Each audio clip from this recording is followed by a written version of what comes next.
v Krejonu na odru 57. Prvič, takrat z Danilom. Danila je bil moj prvi partner, prvič je on takrat. Prvič ga so kot partner s menoj nastopil. Pri odru 57. Ja. In drugač pa sem moral več čas dol tlačati. Ker so se tudi v ljubljanski drami igrali tako. Jaz ne sploh človeka si, igralca, kolega, starejšega, si spoznal šele recimo za šankom, kako govori. Na odru je bilo vse spačeno. Vse, ko ste recimo prišel v eksperimentalno gledališče, ste potem nekje ta preskok oziroma ta prehod opisal z besedami, da ste ukinil ali zmanjšal samo gestikulacijo, ste napisali. Potem uvedel igro skoraj brez medmetov in še marsikaj, kar ni bilo več v slogu gladkega realizma, pri katerem sta bila gestikulacija in barvanje značajev skoraj važnejša od besedila. Skratka, govoril sem izčiščeno besedilo in se usmeril na misel. To je bilo zelo značajno za vaš teatr.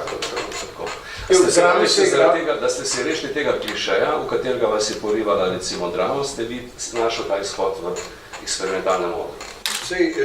Ne odru, odrih se je bilo več. Sem lahko na odru 57 v Antigoni, to vse to, kar ste zdaj prebrali, preizkusil in se odnesli.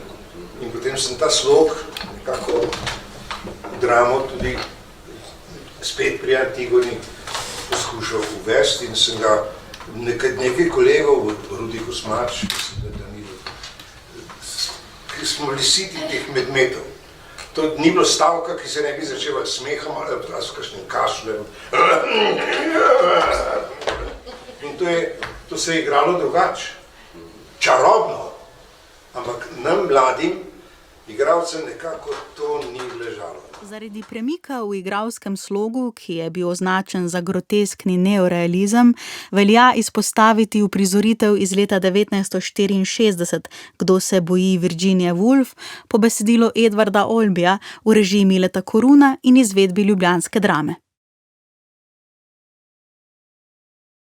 Si se že kdaj poslušal, kako govoriš? Zapleteno, nejasno, prazno slamo vlačiš, govoriš, kot da pišeš ti na svoje bedasta predavanja. Zdi se mi, bojim se, da te bo moral dati preiskati. Kaj praviš, da me? Bojim se, da tvoja pamet, ljubica moja. Ti nikar nič ne skrbi za mojo pamet. Da, zdi se mi, da te bo moral dati preiskati. Ljubček moj, posrečen si. Najti moram način, kako te bom ugnal. Saj me ni treba, George. Ničesar več ti ni treba storiti. 23 let je bilo več kot dovolj.